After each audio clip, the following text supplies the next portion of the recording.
Hello and welcome to Business Law in Semester 1 2018.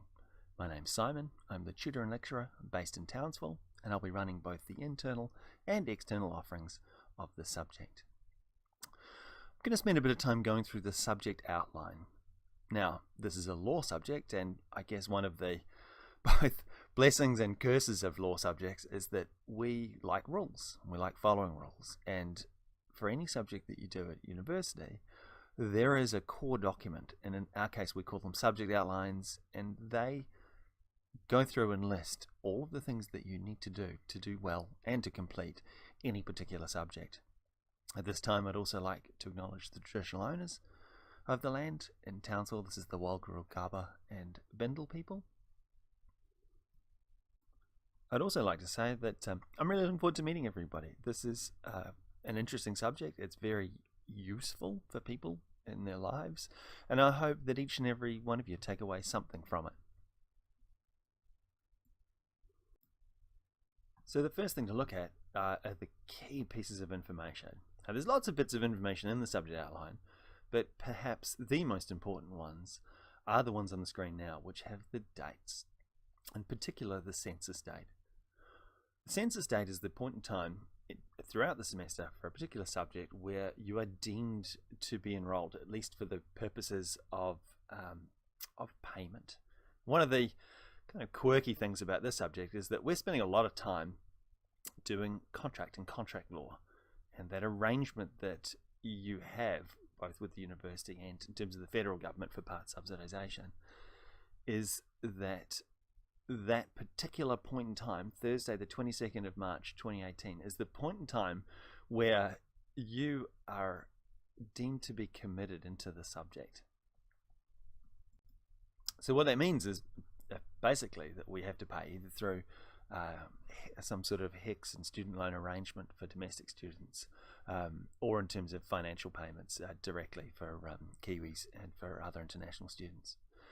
So that particular date on the 22nd of March is the point in time where up to that date, if you decide that this subject isn't for you, it's imperative that you take steps to remove yourself from that in terms of unenrollment. And again, you can talk to me directly about that.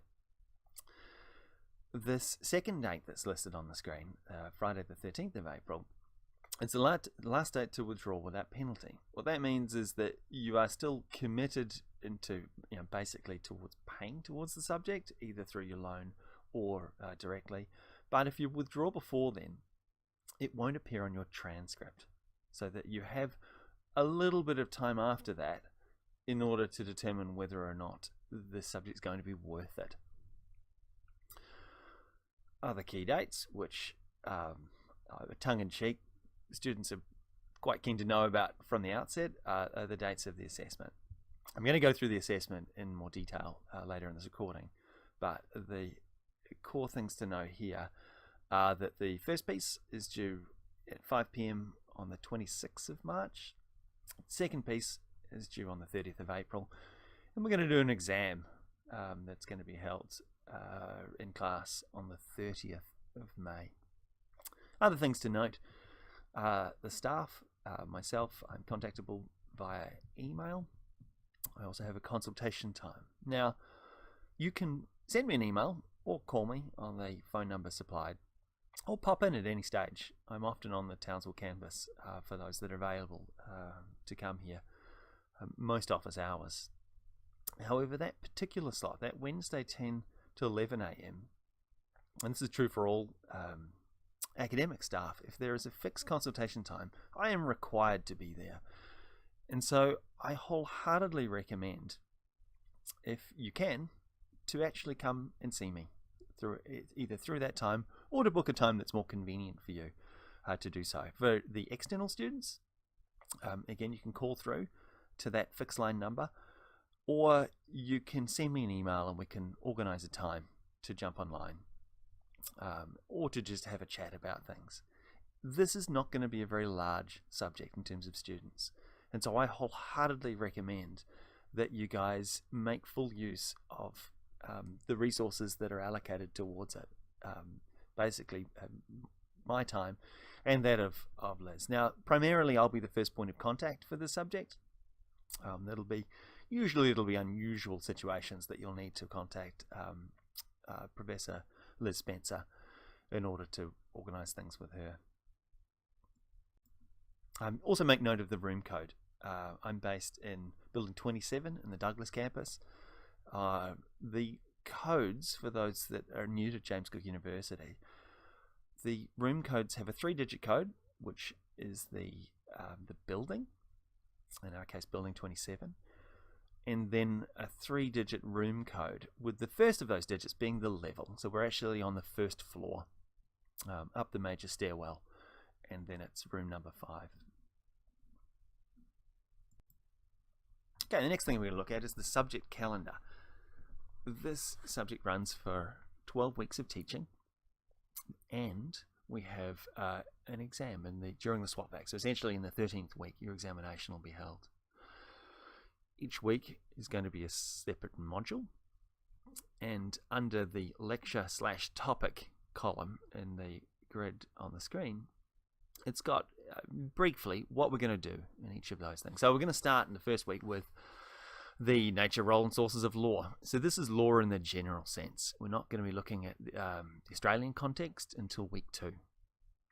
Also note that in each week there are some readings and some preparation that's required. Now, there will be some video material, but it's going to be brief. That nonetheless, I do suggest that you guys watch. The textbook is by adjunct professor Stephen Graw, and most weeks they're going to be either a single chapter or a few chapters for you guys to read through. Now, the structure of the subject is that we'll have a 3-hour seminar for the internal students. Now, that will be recorded, and if technology allows, we'll also stream that for those that are available. That's held on Wednesday from 6 till 9 p.m. in the Douglas campus.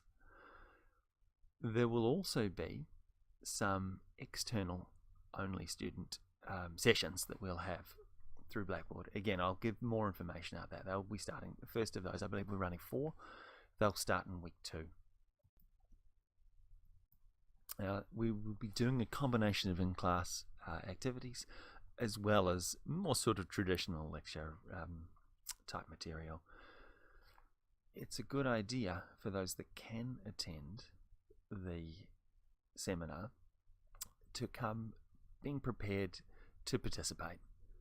A lot of the sort of contemporary best practice in education is to get people involved, what we call active learning.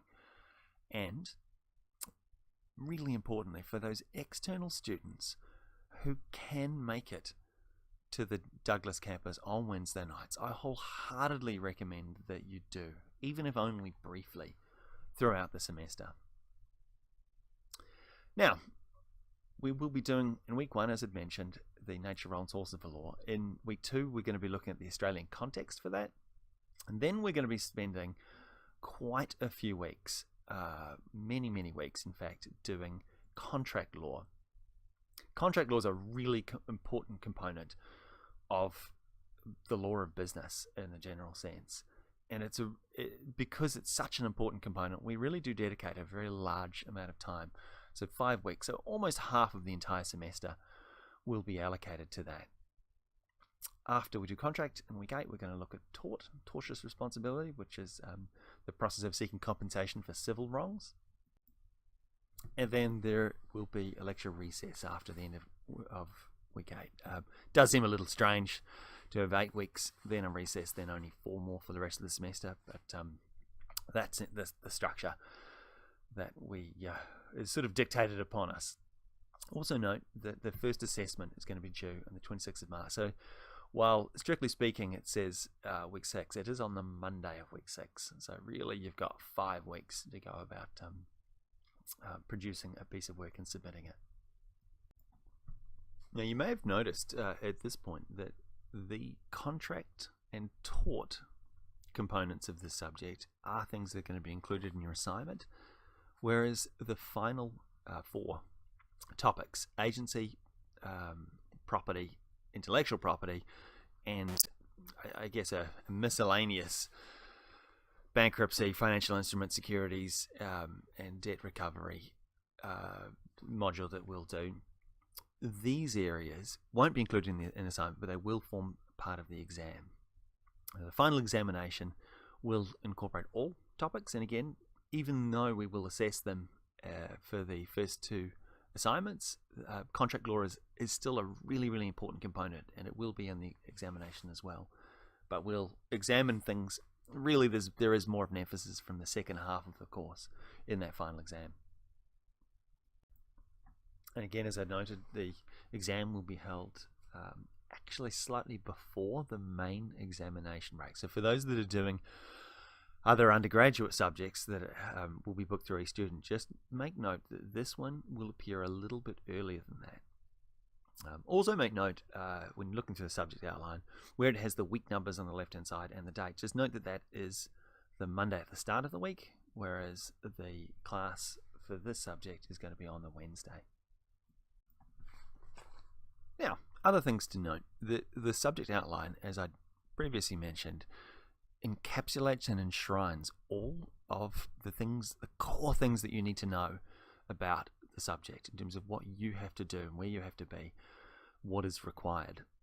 It's a really important thing from our perspective too, for best practice in education, to try and align the assessment tools with the subject learning outcomes. What does that mean? It means that your assignments and the exam that you'll do strongly align with what we want you guys to be able to demonstrate that you have learned. In this case, it's the systems of contract law taught, and as well as intellectual property, restrictive trade practices, ADR, and the legal system. I would wholeheartedly recommend all students undertaking CO5119 for this semester, wherever possible, try to prepare and do the readings ahead of the face-to-face sessions. The sessions for internal students are on from 6 till 9 on Wednesdays, commencing in the first week. And external students will have an additional online session. We're just going to do 4 of those, starting in week 2.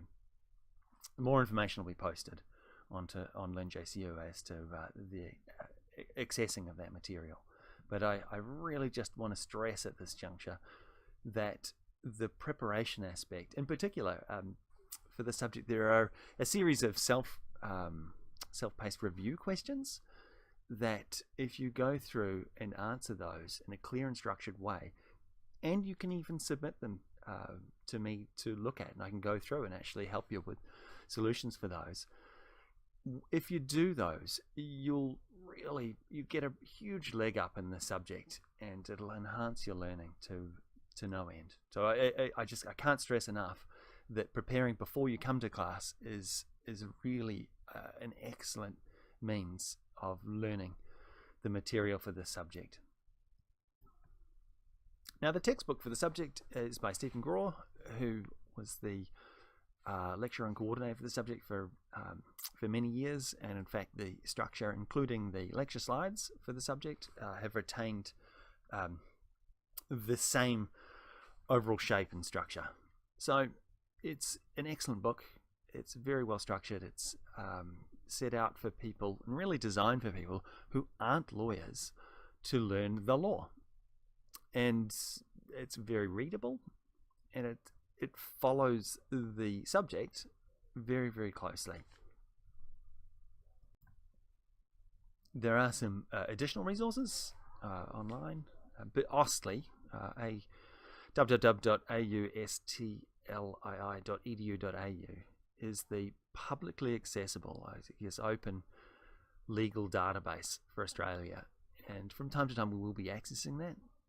It's an important resource to know for those that do need to retrieve legislation or case law. There is also in the JCU library website as a few resources. We call them LibGuides. And again, referencing law and legal abbreviations. You won't be required for the subject to use the legal referencing style, but you may find that just going through and reading some of those resources can be very helpful in terms of learning some of the material. Now, the assessment for this subject consists of 3 components, 2 of which are assignments. And the 2 assignments are going to be quite similar in structure. The first one, which has got a weighting of 20%, is going to be due 5 p.m. Monday the 26th. Now, the underlying purpose of these pieces of assessment are really for you guys to be able to demonstrate to us that you can identify the relevant issues. This is this process of issue identification and going through and being able to recognize when you might need to find a lawyer. And really that's the core part of what we're trying to teach you guys. This is not a subject where we're trying to train you to become legal practitioners. It's an MBA subject, and as such, it's really designed to complement the role of the accounting profession. This first piece will also involve the first few weeks of the semester, where we're actually learning about law in the broad sense and the structures that we sit within. But there'll be a little bit of contract law in this one as well. One thing you might notice that's absent from the assessment information here is the word limit. Now, this is a master's level course. There is no prescribed word limit. It's suggested, though, that your final assignment, if it's less than 1,000 words, it's probably not long enough. If it's longer than 3,000 words, it's probably too long. But again, there's no specified amount. Certainly the sample assignments that have been provided on NJCU usually sit a little bit over 1,000 words. And you'll notice that the second piece, the written assignment 2, has essentially the exact same structure. It has a slightly higher weighting. So the idea there is that you'll receive structured feedback from the first assessment piece, and that really should be used to try and guide you in trying to basically do better in that second assessment piece.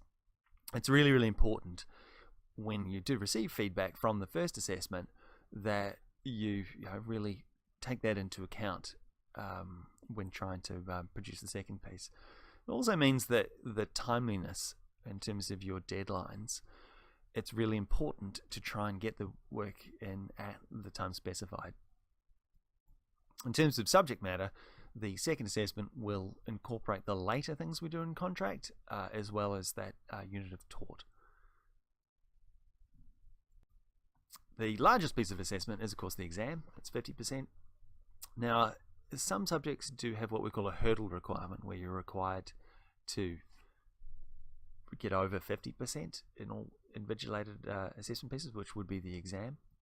You are not required to do that for CO5119. In other words, if you do exceptionally well in your first 2 pieces, the 2 assignments, you will not necessarily need a mark of 50% in the exam in order to pass the subject, although it's still recommended that you do strive to do as well as possible in that. Also note that the external students, in terms of how their examination will be conducted, will be done on a case-by-case basis. We'll be going through that with the external students on a person-by-person basis throughout the semester. Note that the exam is largely open book, and it's 2 hours plus 10 minutes worth of reading time. And the room that's been booked is building 4, room 006. It's not the usual classroom that we'll be doing the seminars. While the examination will have material from the entire semester, it's really going to be weighted towards the stuff in the second half, largely because the earlier stuff would have already been assessed as part of your assignments. Now, the first 2 assignments have to be submitted on the assignment Dropbox and then NJCU.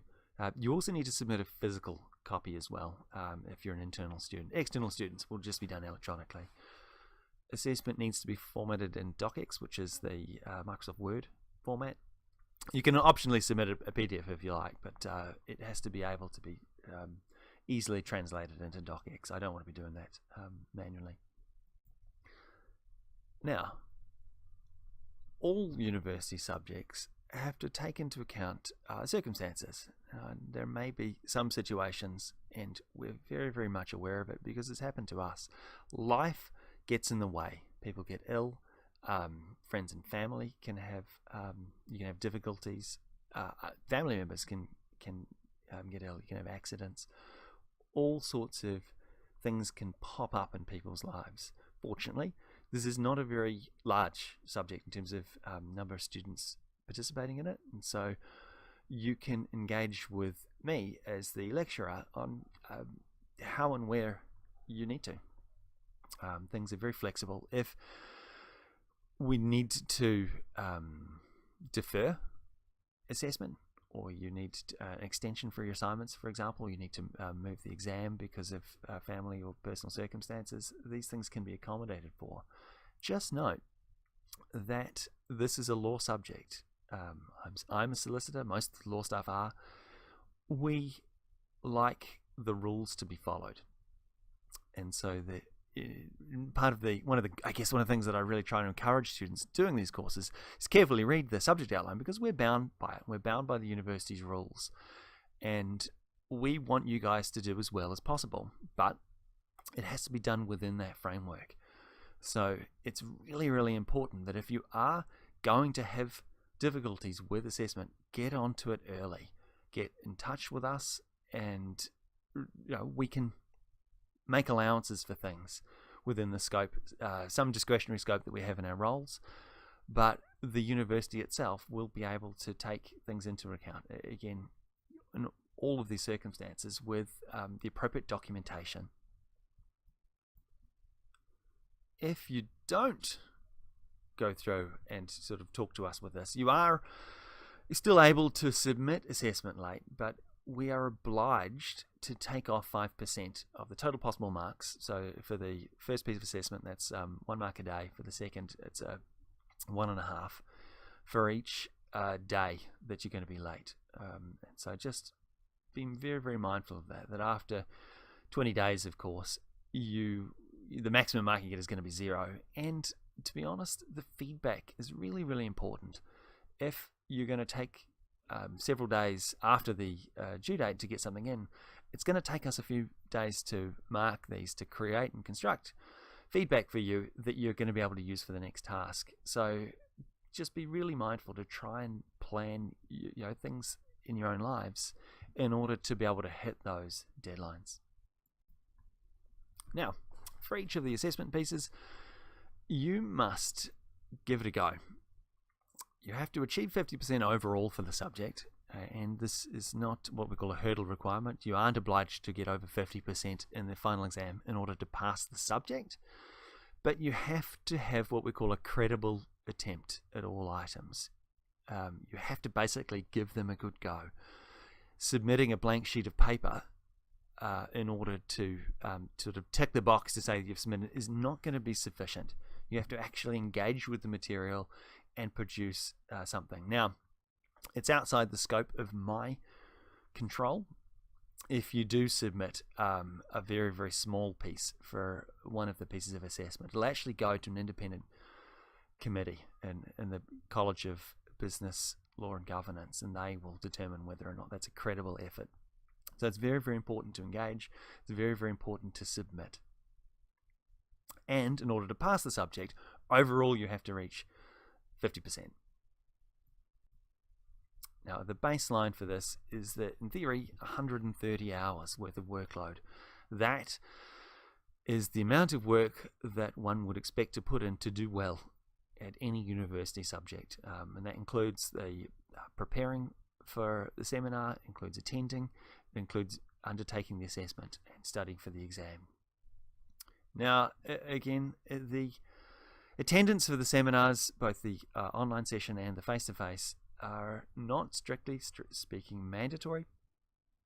However, attendance is something that we take into account when towards the end of the semester, if you don't quite pass the subject and you get a grade which is close to the pass mark of 50, the staff have the discretion to award a supplementary exam and basically give you another go at the exam to demonstrate that you do reach that particular threshold that's required.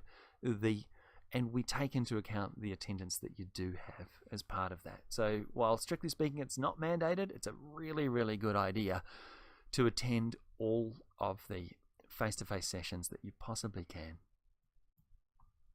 The next thing I want to talk about is plagiarism. Plagiarism is the idea of claiming ownership over other people's work. This is a law subject, and in law, a very, very important component of that is the underlying integrity of the system itself. The case study, and we'll talk about this in class, actually involves a JCU student going eventually to the Queensland Court of Appeal, and she lost. And so the plagiarism at JCU is something that's taken with the utmost of importance. It's something that you need to recognize, and given that this is a master's level subject, it's something you probably have already had to engage with. The important thing when taking bits and pieces of work elsewhere, and that is an important part of producing your assessment. We're not making things up on the spot. We are using the ideas that others have come up with and have written about and incorporating that as part of our work. It's very, very important to acknowledge this. Now, there are comprehensive guides in the student policies. The URLs are included in the subject outline and are on the screen. And we will talk about it during the first few weeks. But it's a very important thing to note because it's cheating. Now, and because of that, you can really very seriously undermine not just your the results that you'll achieve in this subject. It'll have deep-seated difficulties and problems that you'll encounter later on if you do engage in dishonest behavior. So the flip side of that is the referencing.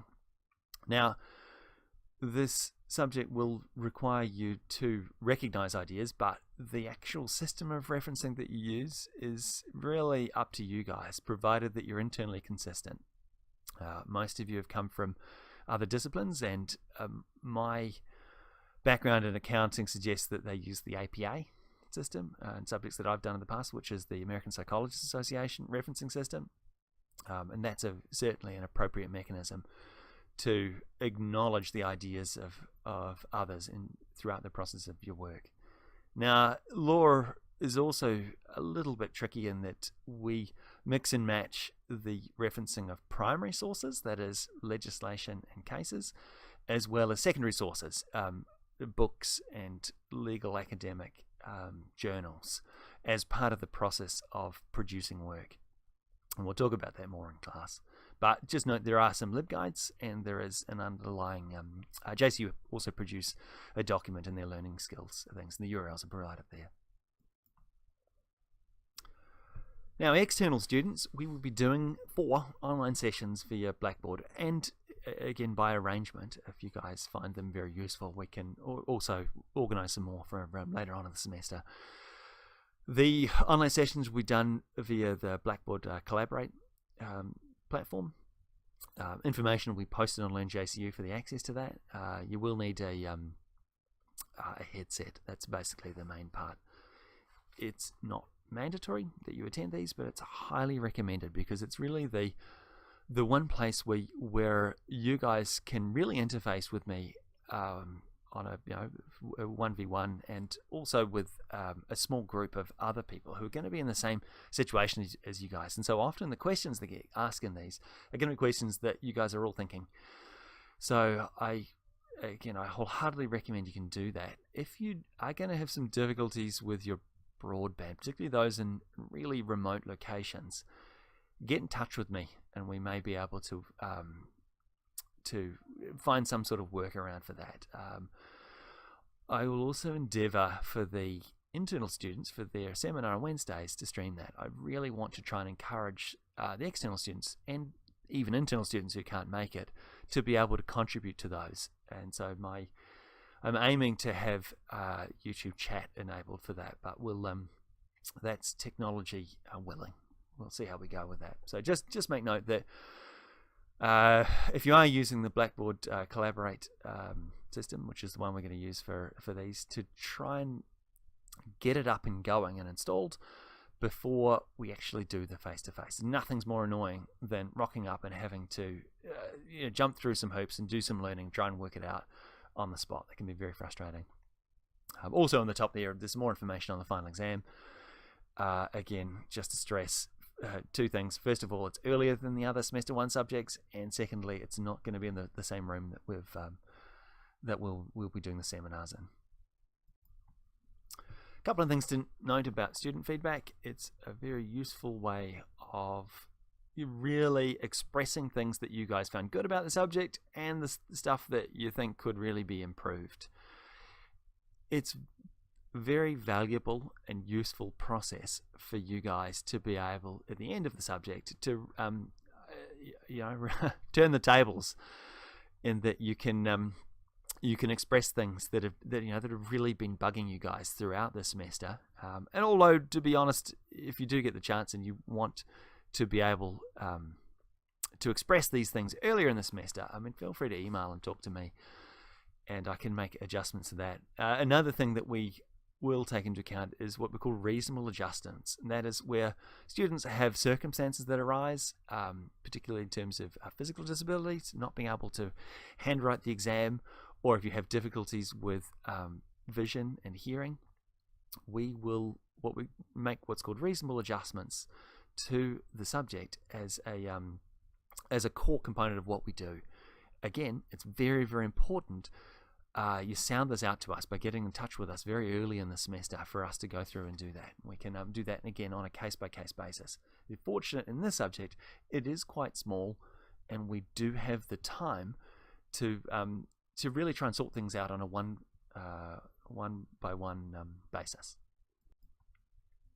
The Business Online team are responsible for providing support with LearnJCU, Collaborate, and the other platforms. I again wholeheartedly recommend getting in touch with them as early as possible.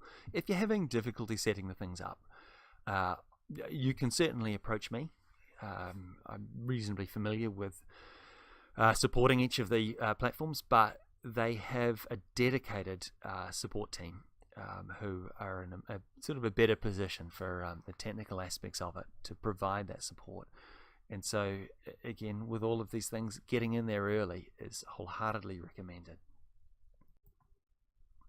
The final thing I want to talk about are rubrics.